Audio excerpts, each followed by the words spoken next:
이 시간 우리가 함께 나눌 하나님의 말씀, 신약성경 로마서 4장 13절부터 25절까지 말씀인데, 그 가운데 23절부터 25절까지 말씀을 읽어주시면 되겠습니다.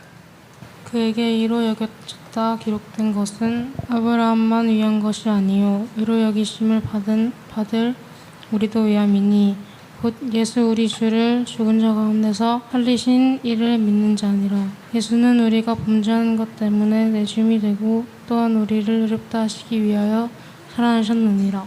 아멘. 자, 오늘 우리가 함께 또 로마서 말씀을 계속해서 살펴보려고 합니다. 지금 우리는 지금까지 살아오면서 이 믿음이라고 하는 이 말을 참 많이 듣기도 했고 하기도 했습니다. 어릴 때는 이 부모님들이나 또 어른들에게서, 또 친구들 사이에서, 그리고 또 교회에서, 그리고 어쩌면 여러분의 마음속에서 이 믿음이 무엇인지, 진짜로 믿음이 필요한지를 물어본 그런 경험들이 있을 겁니다. 그런데 여러분, 정작 우리는 이 믿음이라는 말을 너무나도 쉽게 입에 올리지만 막상 그 믿음이 우리들의 그 실제 삶에 어떤 의미가 있는지, 또 어떻게 살아가는 힘이 되는지 참 모호하게 느껴질 때가 많이 있다는 거죠. 우리는 자주 믿어달라고 말하죠. 그죠? 자주 믿어달라고 말합니다. 그리고 믿으라고도 이야기합니다. 그런데 믿어달라고 할 때마다, 믿으라고 할 때마다 왠지 모르게 믿음이 가지 않는 것, 이것도 또한 어쩔 수 없는 사실이라는 것입니다. 믿음이라는 것이 꼭 어떤 신앙생활에서뿐만이 아니죠. 사람과 사람과의 관계에서도 좀 믿어달라고, 알아달라고 그렇게 할 때가 한두 번이 아니었을 것입니다. 특별히 이 오늘날의 시대는 어떤 시대입니까? 그 어느 때보다도 자기의 능력, 자기의 힘, 그리고 그 힘으로 이루어낸 어떤 성취, 이런 것들에 집착합니다. 사회는 끊임없이 네가 얼마나 노력했느냐, 네가 쌓아온 스펙이 뭐냐, 그리고 네가 네 스스로를 어떻게 증명할 수 있는가 하는 것들을 묻습니다. 학벌과 직장과 그리고 재산과 명예, 그리고 심지어는 어떤 자기 개발과 종교적인 노력까지, 모든 것이 내 힘, 내 능력, 그리고 내 업적을 강조해주는 수단인 것입니다. 그러다 보니까 어떻습니까? 심지어는 우리들 신앙의 어떤 영역조차도 어떤 사람들은 내가 얼마나 열심히 예배에 참석하는가, 내가 얼마나 선행을 하고 이 종교 활동을 잘 하는가로 자신의 가치를 드러내고 싶어 하는 것입니다. 그런데 여기서 우리가 자주 빠지는 착각이 있죠. 그것은 무엇입니까? 내가 열심히만 하면, 내가 충분히 잘 하기만 하면 하나님께서도 나를 인정해 주시겠지라는 이런 논리인 거예요. 그렇지 않습니까? 내가 열심히만 하면 하나님이 내 정성을 알아봐 주시겠지, 하나님이 내 마음을 보고 감동해 주시겠지, 이런 논리를 가지고 있습니다. 그런데 오늘 본문에서 이 사도 바울은 이 우리가 생각하는 그런 성취의 논리와는 완전히 반대의 메시지를 우리들에게 전해줍니다. 바울은 이 아브라함이라고 하는 이 인물을 예로 들면서 이 구원의 길이 결코 인간의 자격이나 업적이나 혹은 이 율법의 준수가 아니라 오직 하나님의 약속을 신뢰하는 믿음에 있다고 그렇게 말해줍니다. 그리고 그 믿음조차도 하나님의 은혜로 주어진다는 것을 지금 바울은 강조하고 있습니다.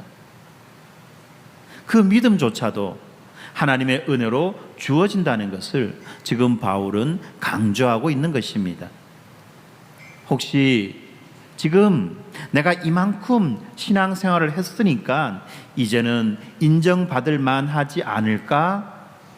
혹은 반대로 나는 너무 부족해서 하나님이 내 삶에 관심을 가져주시기나 할까 하는 마음이 드는 분이 계십니까? 그리고 신앙이 이 삶의 실제적인 힘이 아니라 그저 주일날 한 번씩 이 종교적으로 챙겨야 하는 그런 의무로 느껴지시는 분은 없습니까? 세상의 기준에 비추어 나 자신을 평가하고 혹은 교만하거나 우쭐거리거나 혹은 실패와 한계 앞에서 낙심할 때 오늘 우리가 읽어본 이 본문 말씀, 오늘 우리가 함께 나눌 이 본문 말씀은 믿음의 길이 얼마나 다른 길인지를 우리들에게 생생하게 알려주고 있습니다.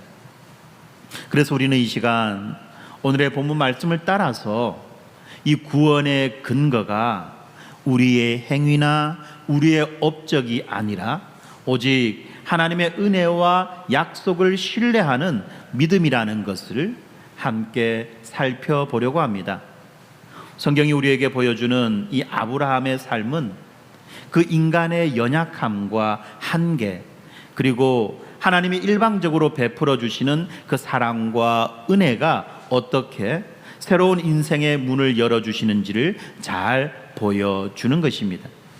오늘 이 말씀을 통해서 우리 각자의 삶이 이 성취와 스펙을 쌓아가는 그런 무거운 짐이 아니라 하나님께서 주시는 자유와 소망을 누리게 되기를 주님의 이름으로 축복합니다.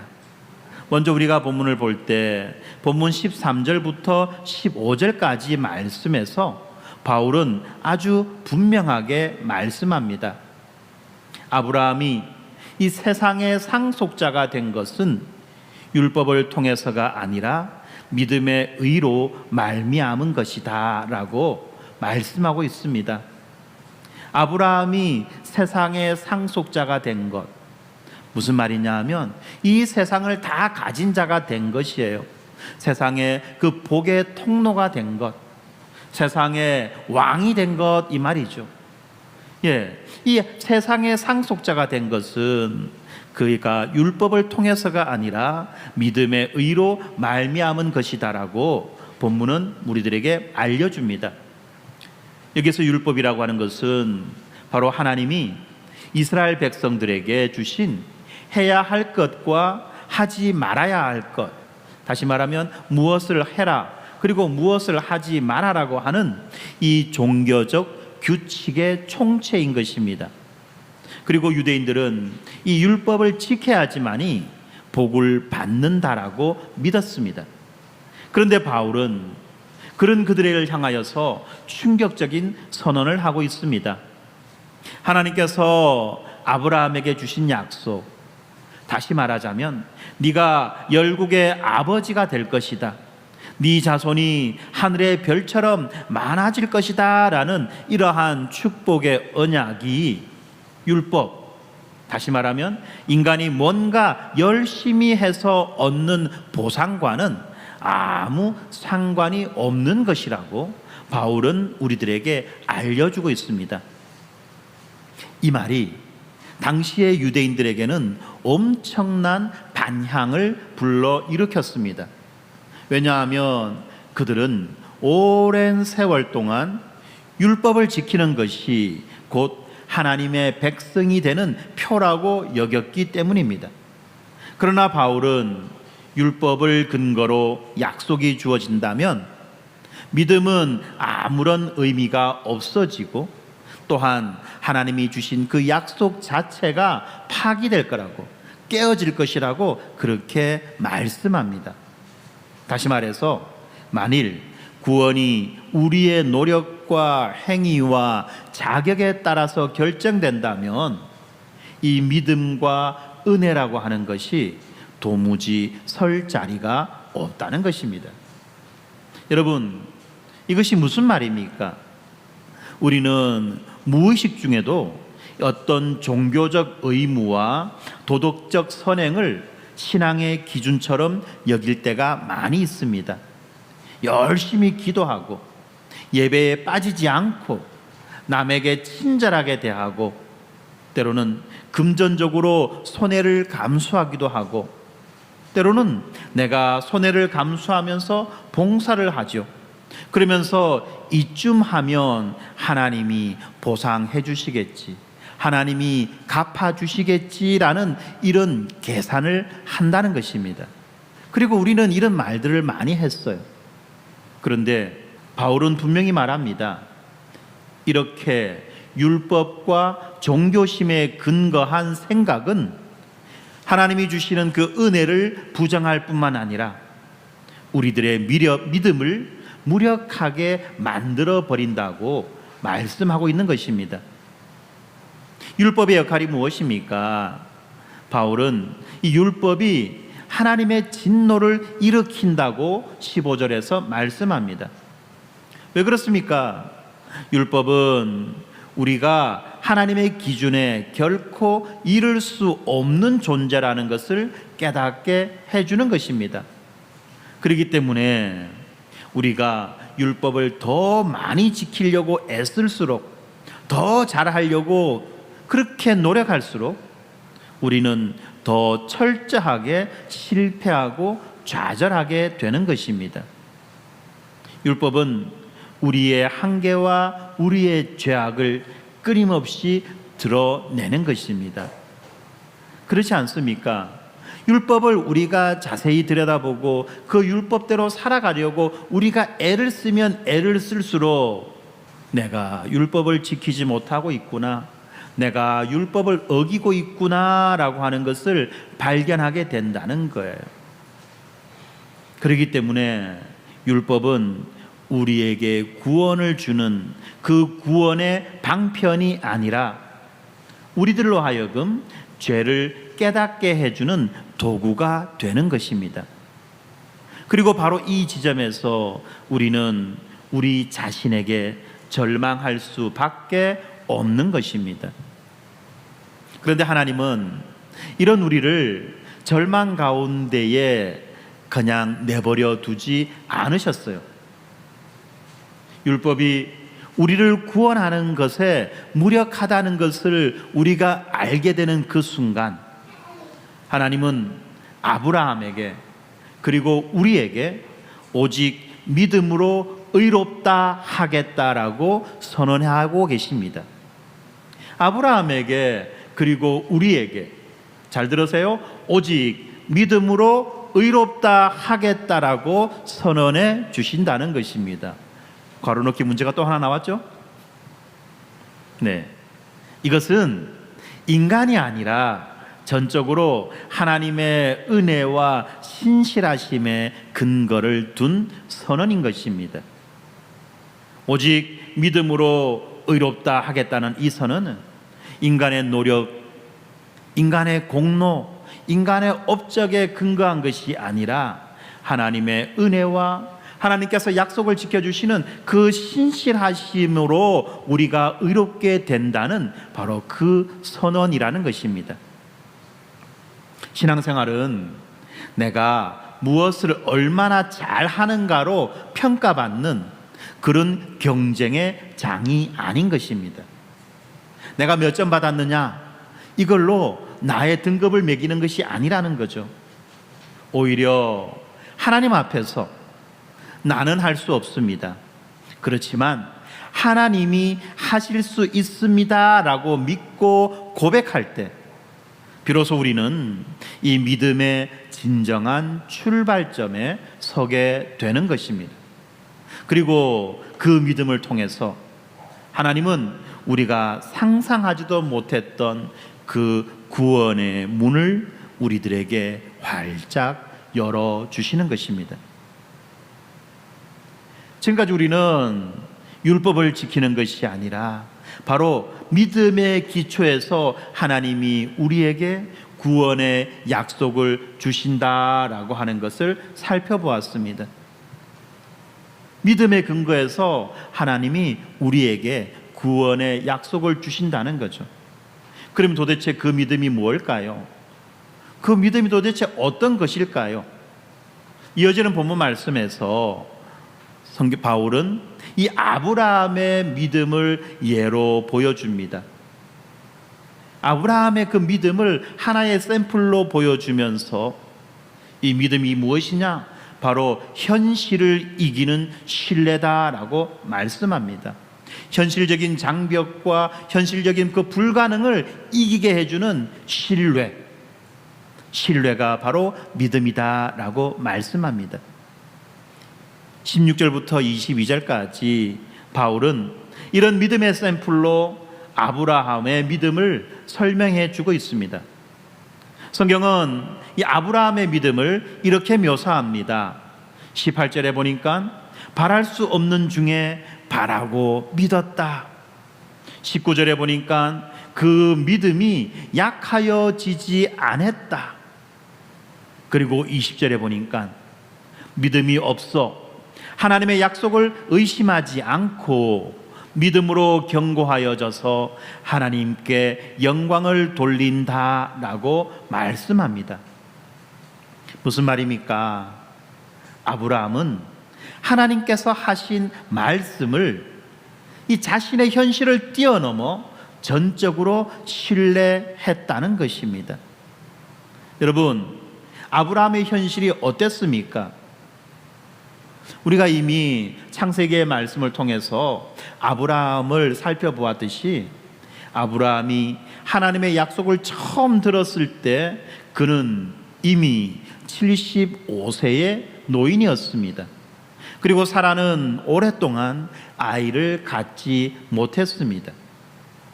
그런데 그런 그들에게 하나님이 뭐라고 말씀하시죠?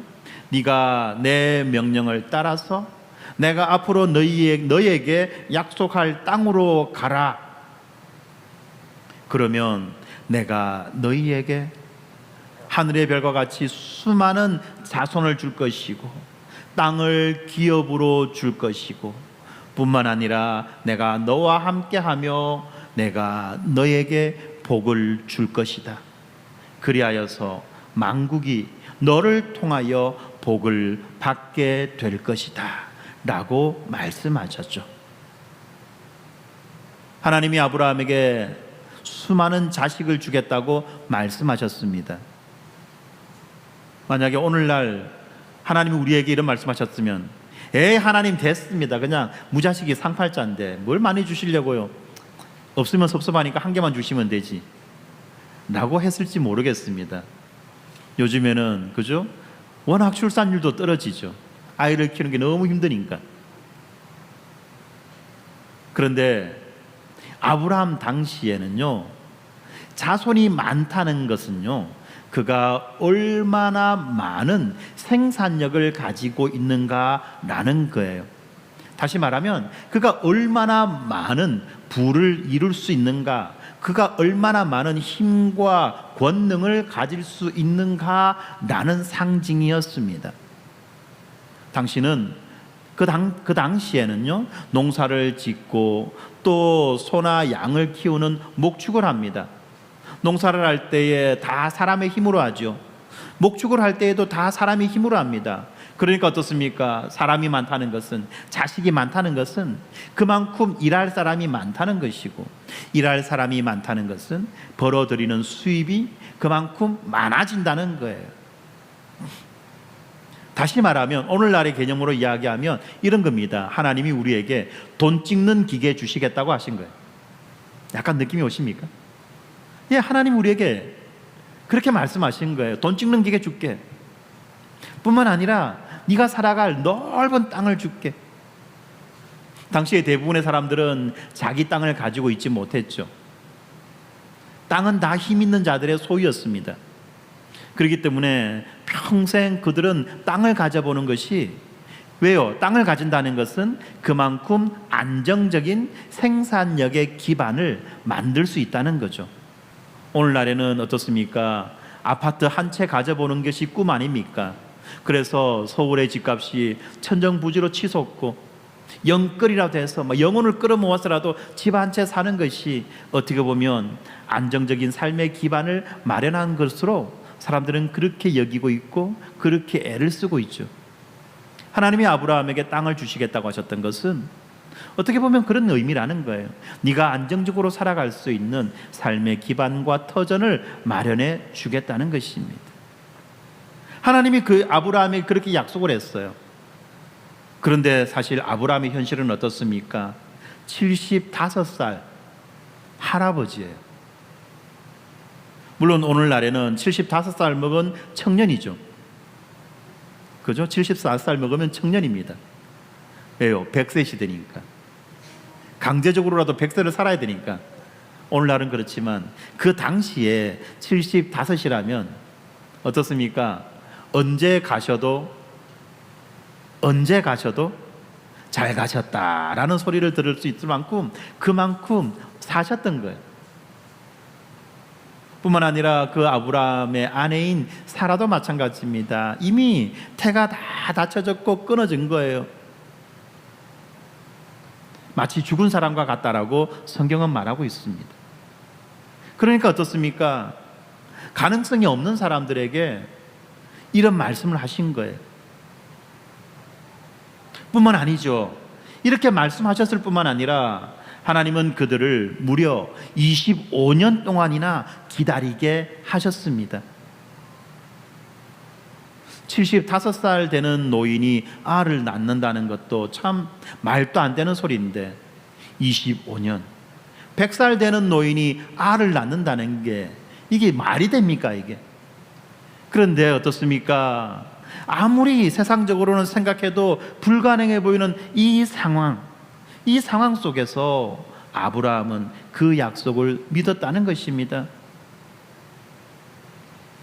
그렇지만 아브라함의 마음속에는 어떤 생각이 들었을까요?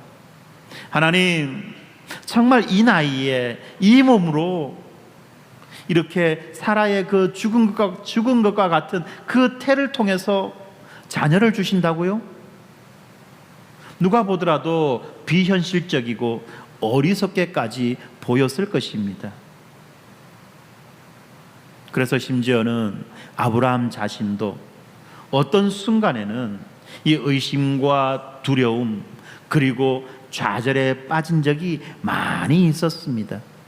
우리가 창세기를 읽어보면 그렇지 않습니까? 그러나 중요한 것은 아브라함이 자신의 조건이나 현실 그리고 세상의 논리가 아니라 17절에서 말씀하시는 것처럼 죽은 자를 살리시고 없는 것을 있는 것처럼 부르시는 그 하나님의 능력에 의지했다는 점입니다. 죽은 자를 살리시는 하나님, 없는 것을 있는 것처럼 부르시는 하나님, 없는 것을 있는 것처럼 부른다는 말이 무슨 말입니까? 만물을 창조하신 하나님이죠. 세상과 만물을 지으셨을 뿐만 아니라 죽은 자를 살려주시는 그 하나님을 지금 아브라함은 믿었다는 것입니다. 이 믿음이 바로 현실적인 가능성이 아니라 하나님의 신실하심에 뿌리를 내린 믿음인 것입니다. 우리는 흔히 자신의 상황을 바라보고 이건 도무지 안 돼, 이미 늦었어, 내 인생이 이렇게 망가졌는데 뭘 새로 시작하라는 말이야 라는 생각에 빠지곤 합니다. 그러나 아브라함은 오히려 이 모든 것이 불가능하게 보일 때에 하나님의 약속을 더 깊이 붙잡았던 것입니다. 그래서 그의 믿음을 바랄 수 없는 중에 바라는 믿음이라고 그렇게 성경은 말씀하고 있습니다. 현대를 살아가는 우리들에게 이 믿음은 큰 도전이자 위로가 됩니다. 많은 이들이 자신의 신앙의 기초가 약하다고 생각할 뿐만 아니라 자신의 삶의 무게와 그리고 자신의 삶 속에서 일어났던 실패와 실망과 그리고 자기의 한계 앞에서 쉽게 좌절합니다. 그러나 진짜 믿음이라고 하는 것은 내 안에 어떤 가능성이 남아 있거나 내가 남들보다 뭔가 더 잘나서가 아니라 하나님께서 내가 너를 위하여 이렇게 하겠다고 말씀하실 때 바로 그 말씀, 그 하나님의 말씀을 신뢰하는 것입니다. 그리고 그 신뢰가 하나님께 영광을 돌리는 삶이라는 것입니다. 이 아브라함은 어떤 상황 속에서도 믿음이 전혀 흔들리지 않았던 그런 초인이 아닙니다. 그런 슈퍼맨이 아닙니다. 오히려 실패와 연약함을 경험하는 보통 사람입니다. 그러나 중요한 것은 그가 하나님을 의심하지 않고 오히려 더 단단히 그 하나님을 붙드는 그 순간에 하나님께서 그의 믿음을 의로 여기셨다는 사실입니다. 하나님은 우리에게 완벽함을 요구하지 않으십니다. 우리가 전혀 실수하지 않고 퍼펙트하게 어떤 일을 해내는 것을 요구하지 않는다는 것입니다. 우리가 그냥 하나님의 그 약속을 신뢰할 때 그 믿음 그 자체를 의로움으로 인정해 주시는 것입니다. 여러분, 다시 말씀드리지만 신앙이라는 것은 내 힘과 그리고 가능성을 의존하는 것이 아닙니다. 오히려 나는 부족하다, 나는 실패했다, 나는 아무것도 할 수 없다고 상황을 분명히 자각한 다음에 하나님께 더욱 매달리고, 하나님, 내 현실이 아무리 불가능해 보여도 내게 주신 당신의 그 약속을 믿습니다라고 고백하는 그 한 걸음이 진짜 믿음의 시작인 것입니다. 그리고 바로 그곳에서 하나님의 역사가 시작됩니다.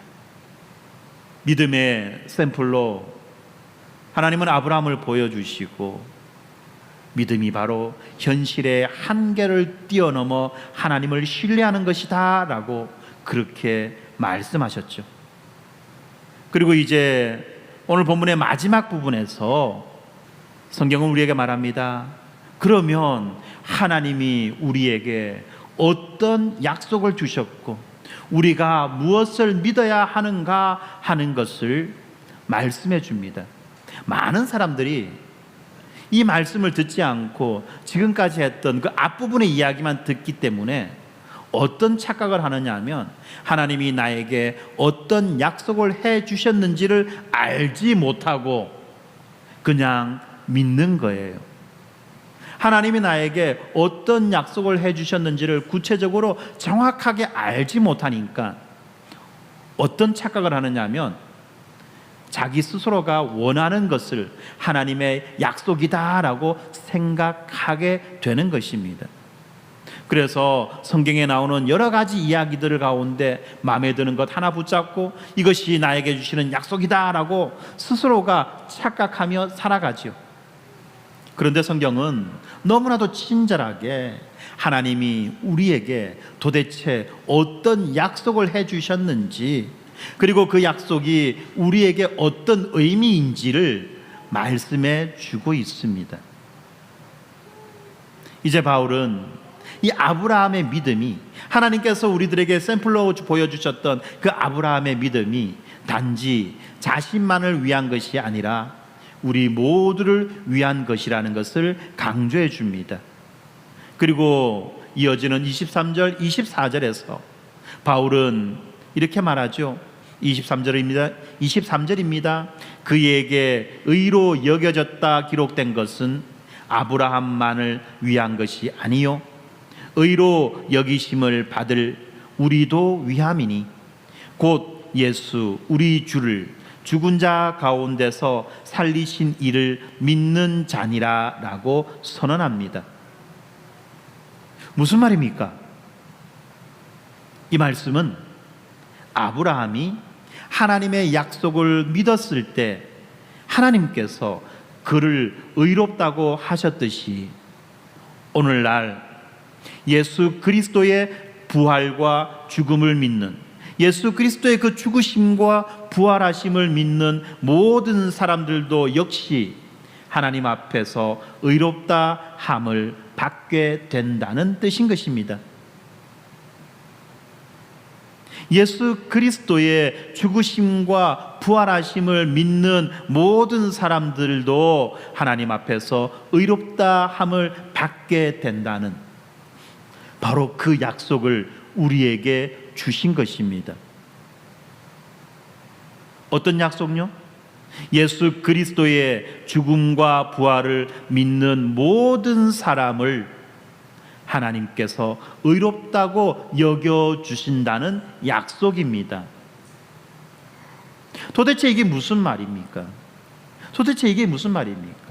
여러분, 하나님께서 우리를 의롭다고 여겨주신다는 이 말이 도대체 무슨 말입니까? 이 말을 모르니까 우리는 자꾸만 이 약속 말고 다른 것을 기대하고 바라는 거죠. 여러분, 하나님이 우리를 의롭다고 여겨주신다는 것은 우리를 아들 삼아 주신다는 이야기고 우리를 구원해 주신다는 이야기이며 동시에 우리에게 하나님 나라의 복과 안식을 충만하게 주시겠다는 약속인 것입니다. 뭐라고요? 제가 뭐라고 말씀드렸죠? 우리를 하나님의 자녀가 되게 해주시고 우리를 구원해 주실 뿐만 아니라 우리에게 하나님 나라의 복과 안식을 충만하게 주시겠다고 하는 약속인 것입니다. 여러분, 이 약속이 그냥 아주 쉽게 조금 이 세속적으로 표현하면 어떤 약속인지 아십니까? 이제부터 너의 인생은 불행 끝, 행복 시작. 앞으로 너는 꽃밭만을 걷게 될 거야 라는 바로 그 말씀이라는 겁니다. 여러분, 이거를 모르니까 자꾸만 하나님 돈 주세요, 집 주세요, 차 주세요 라고 말하는 거예요. 이걸 모르니까. 여러분, 하나님은 우리에게 모든 복과 모든 안식, 내가 바라고 기대하고 소망했던 것보다도 훨씬 더 좋은 것으로 우리에게 풍성하고 충만하게 채워주시겠다고 그렇게 약속하신 거예요. 어떨 때? 믿을 때. 무엇을 믿을 때? 예수 그리스도의 죽으심과 부활하심을 믿을 때. 그러면 이 예수님의 죽으심과 부활하심을 믿는다는 말이 어떤 의미입니까? 단지 역사 속에 어떤 한 사람이 죽었고 살았다는 것을 믿는다는 것입니까? 그런 게 아니에요. 역사 속에 있던 어떤 한 인물이 죽었다 살았다는 것을 믿는다, 그것도 깊이 생각해 보지 않고 그냥 어떤 옛날 이야기, 전설의 고향 속에 나오는 그런 이야기를 믿는다라는 것이 아니죠. 우리가 진짜로 이 말씀을 진지하게 생각한다면 이 말씀이 얼마나 불가능한 이야기인지를 알지요. 사람이 죽을 수는 있어요. 그런데 죽은 사람이 살아난다고요? 그리고 그 살아난 사람이 다시 죽지 않고 영원히 산다고요? 말이 됩니까? 예수님이 2000년 전에 이 땅에 오셨다는 걸 우리가 다 알고 있는데 2000년 전에 오신 예수님이 죽으셨고 다시 죽은 지 3일 만에 다시 살아나셨습니다. 부활하셨습니다. 그리고 2000년 동안 안 죽고 살아 계신다는 이야기입니다. 그냥 애들의 표현으로 말한다면 가능합니까? 이게 가능해요? 이걸 믿는다는 거예요. 상식적으로 생각해 보라는 겁니다. 어떻게 사람이 2000살을 살 수 있어요? 그런데 예수님이 안 죽었대요. 안 죽는데요. 이걸 믿는 거예요. 그런데 여러분, 그렇게 예수님이 죽으셨다, 살아나셨다라고 하는 그 의미가 단지 한 사람이 죽고 한 사람이 산다는 그런 말이 아니고 그것이 가지고 있는 의미를 우리는 한 번 더 생각하고 이해해야만 하죠. 그래서 25절에서 바울은 복음의 핵심, 우리가 알고 믿어야 되는 그 내용의 핵심을 아주 분명하게 말씀해주고 있습니다. 25절이 뭐라고 말합니까? 예수는 우리의 범죄한 것 때문에 내어줌이 되었고 또한 우리를 의롭다 하기 위하여 살아나셨다라고 말씀하죠. 예수님의 그 십자가, 예수님의 그 죽으심은 우리의 모든 죄와 부끄러움과 실패와 한계, 그리고 우리가 도무지 하나님 앞에 설 수 없는 모든 결함들을 대신 짊어지신 대속의 사건인 것입니다. 그래서 예수님께서 십자가에서 죽으심으로 우리의 죄가 용서받았고, 우리의 결함이 회복되었고, 그리고 우리의 죄 위에 내려지는 하나님의 진노가 풀어졌다는 것입니다. 그래서 우리는 이러한 예수님의 죽음을 형벌 대속적 죽음이다라고 말하는 거죠. 그런데 이렇게 죽었을 뿐만 아니라 금상첨화, 무슨 말인지 아시죠? 금상첨화처럼 예수님은 죽은 자 가운데서 다시 살아나셨습니다. 예수님은 이 죽은 자 가운데서 다시 살아나셨습니다. 이것이 무슨 말입니까?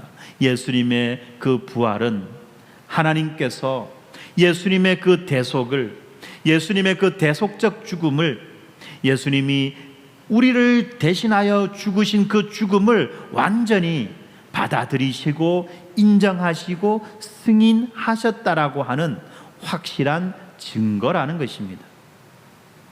그래서 이 예수님의 부활은 우리가 더 이상 죄가 없다, 다시 말하면 우리가 이제 의로운 자가 되었다라고 인정하시는 하나님의 공식적이고 최종적인 판결문이라는 것입니다.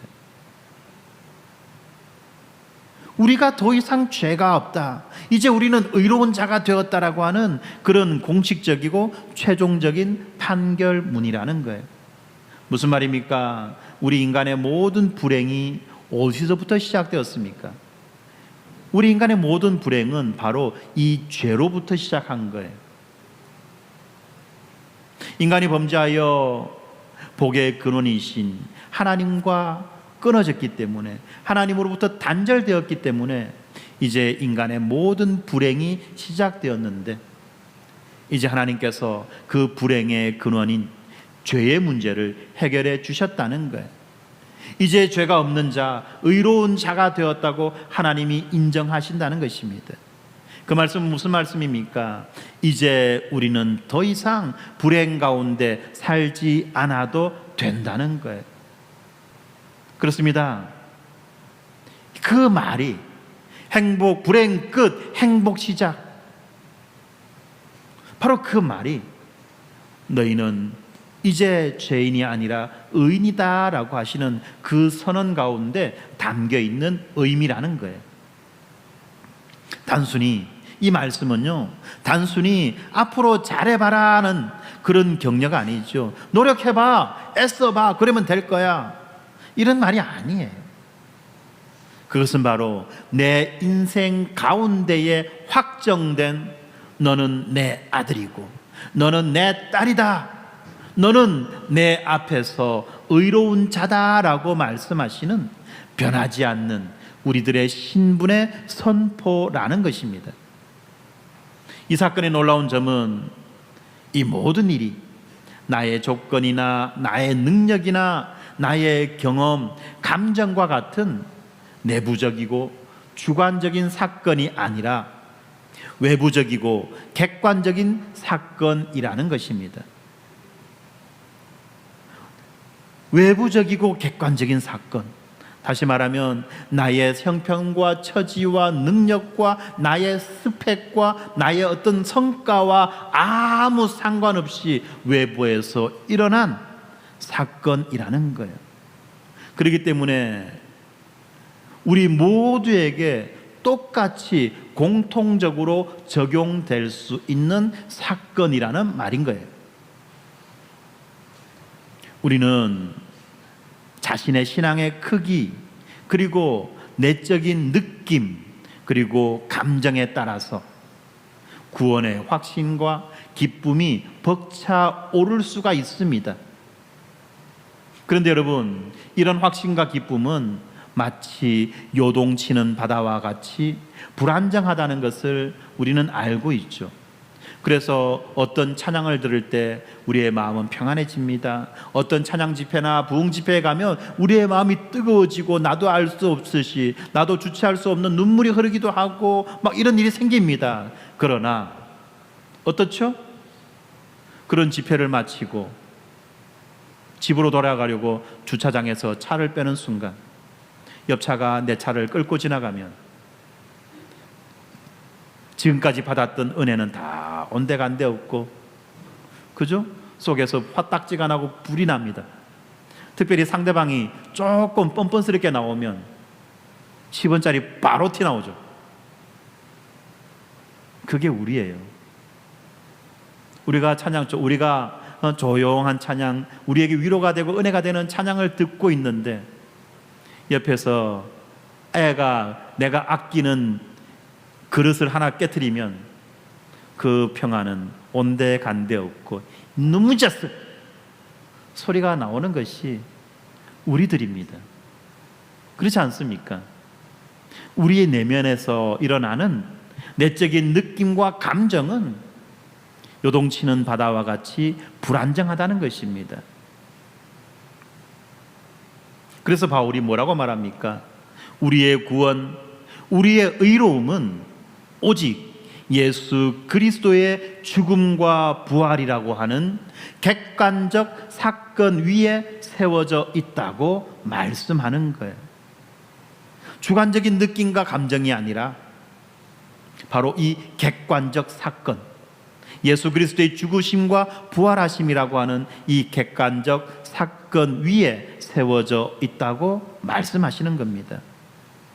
오늘도 여전히 나의 신앙이 흔들릴 수 있고 내 믿음이 연약해질 수도 있지만 예수님께서 십자가에서 모든 것을 이루셨고 예수님의 부활로 이 모든 것들이 확정되었다는 말씀인 겁니다. 이 객관적인 사건, 이 객관적인 사건이 우리의 구원의 근거요, 우리들의 행복의 근거가 된다는 것입니다. 이 사실이 우리에게 어떤 자유와 어떤 소망을 줍니까? 더 이상 우리는 내 신앙의 수준과 나의 의지와 나의 노력에 매달릴 필요가 없다는 것입니다. 예수님의 그 십자가와 부활이라는 이 변하지 않는 그 진리 위에 나의 인생을 세울 때 내일 우리에게 어떤 실패와 두려움이 닥친다 할지라도 예수께서 이루어 주신 그 구원과 확정된 나의 신분은 결코 흔들리지 않는다는 것입니다. 사랑하는 여러분, 이것이 진짜 복음입니다.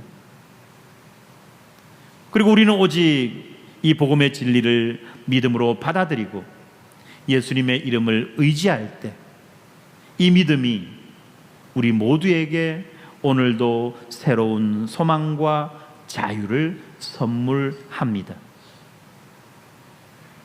이제 말씀을 마치려고 합니다. 오늘 우리는 이 아브라함이 보여준 그 믿음의 길을 살펴보았습니다. 세상은 내가 얼마나 열심히 사느냐, 내가 무엇을 이루었느냐로 사람의 가치를 평가합니다. 그리고 때로는 교회마저도 내가 얼마나 열심히, 내가 얼마나 모범적으로 신앙생활을 하는지로 나의 구원과 나의 신분을 평가할 때가 있습니다. 그러나 복음은 우리에게 구원은 율법도 나의 업적도 내가 스스로를 증명하는 능력도 아닌 오직 하나님의 약속을 신뢰하는 믿음에 달렸다. 그리고 그 믿음조차도 하나님의 은혜로 주어지는 선물이라는 사실을 분명하게 말씀해 줍니다. 아브라함처럼 우리들도 현실의 벽에 막힐 때가 많이 있습니다. 나의 환경과 나의 실패와 나의 한계와 나의 실수, 그러다 보니까 때때로 나 스스로를 부정하고 싶을 때도 많이 있습니다. 그러나 하나님은 내가 너를 의롭다 하겠다고 하십니다. 내가 너를 의롭다 하겠다고 말씀하시는 거예요. 그분의 약속은 내 상황에 따라 변하지 않고 내 감정에 따라 흔들리지 않습니다. 하나님은 하나님께서 시작하신 일을 반드시 이루어 주십니다. 바로 그 사실이 우리 신앙의 참된 자유이며 소망이라는 것입니다. 여러분, 혹시 지금 이 신앙의 그 초입에서 그리고 긴 세월 동안 신앙생활을 했음에도 불구하고 여전히 내가 이것밖에 안 되는구나라고 좌절하고 답답해 하신다면 오늘 이 말씀을 다시 마음에 새기시기를 바랍니다. 신앙은 내가 얼마나 잘하느냐, 내가 얼마나 열심히 하느냐에 달려있지 않습니다. 그러면 신앙이 뭡니까? 신앙은 나는 할 수 없으나 하나님은 하실 수 있다는 믿음입니다. 그렇기 때문에 내가 손을 놓는 그 순간 비로소 하나님께서는 나를 붙드시는 놀라운 신비를 경험하는 여정이 바로 신앙이라는 것입니다.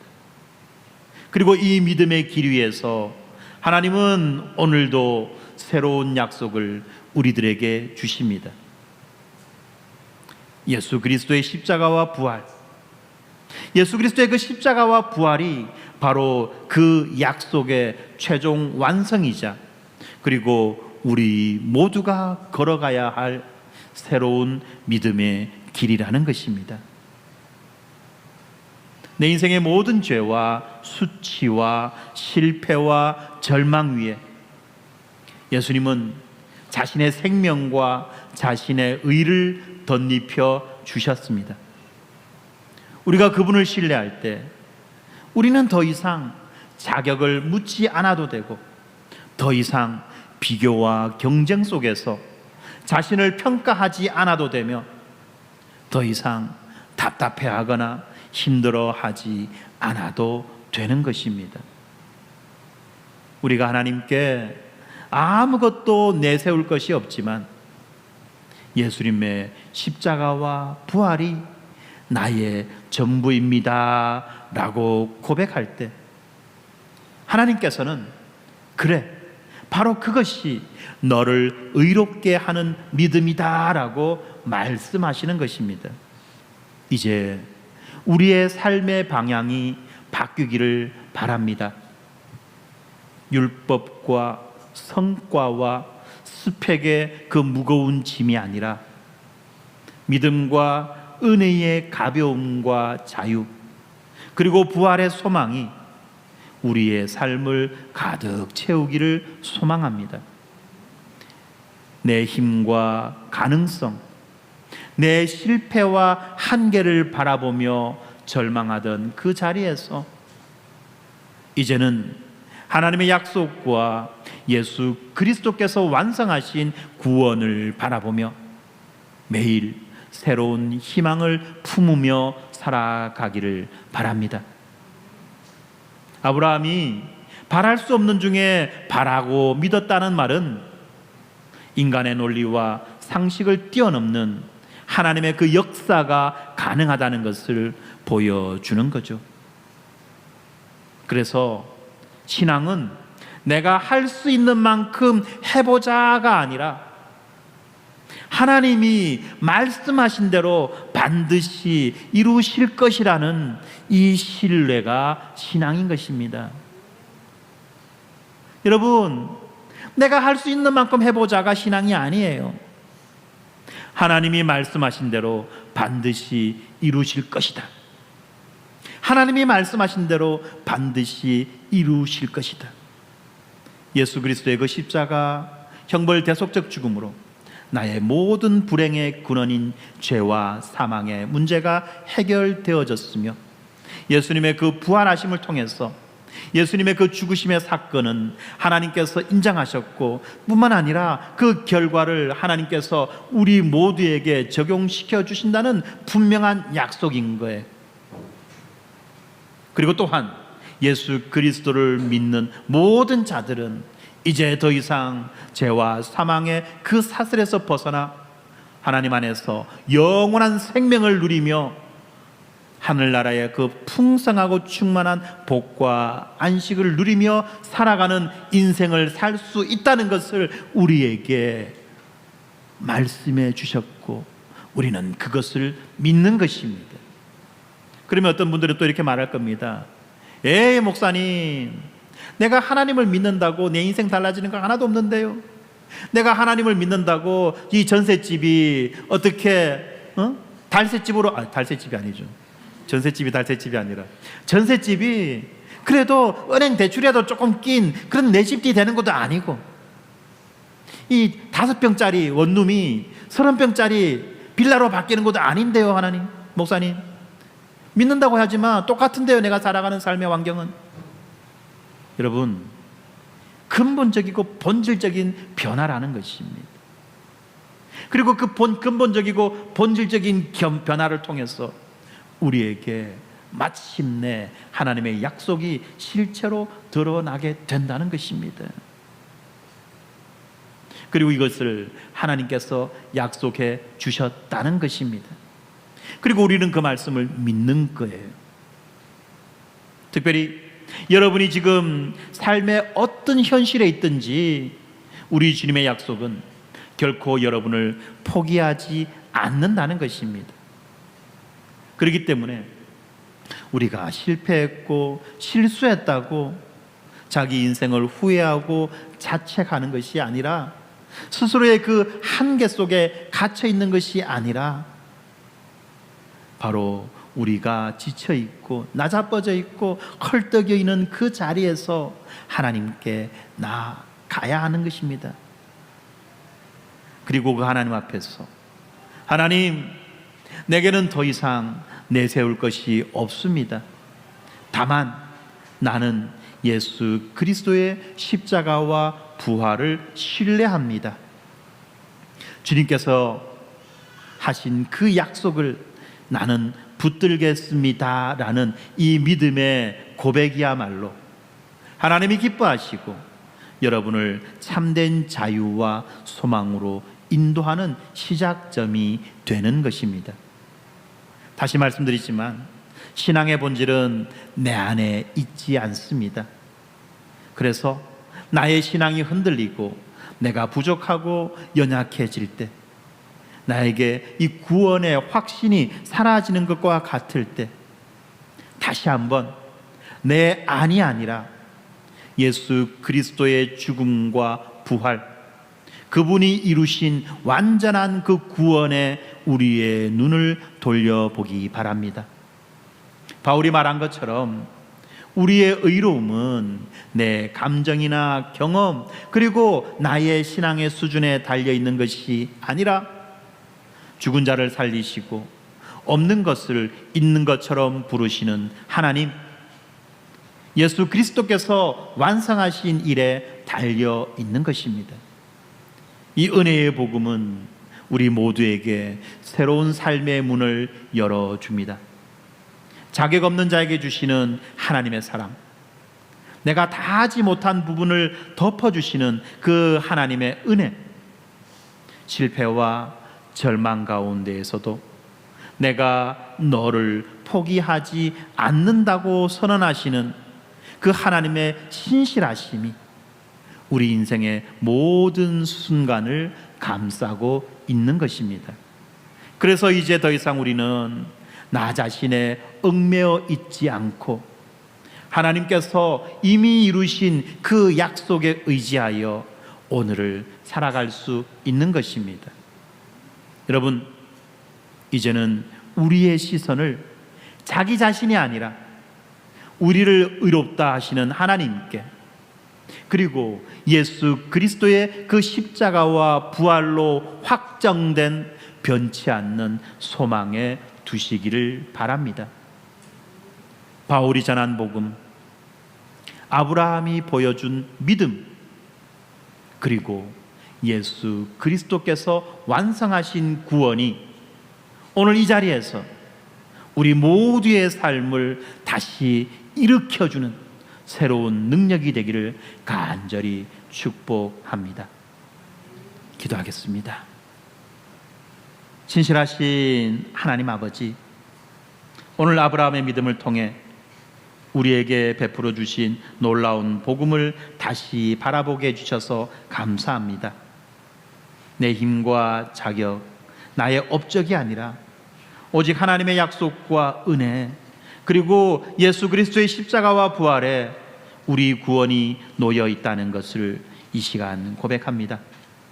주님, 우리 각자가 자신의 삶의 한계와 실패 앞에서 절망하지 않게 해주시고, 우리가 바랄 수 없는 중에도 믿음을 잃지 않았던 아브라함처럼 그 하나님의 신실하심과 약속을 굳게 붙들게 하여 주시옵소서.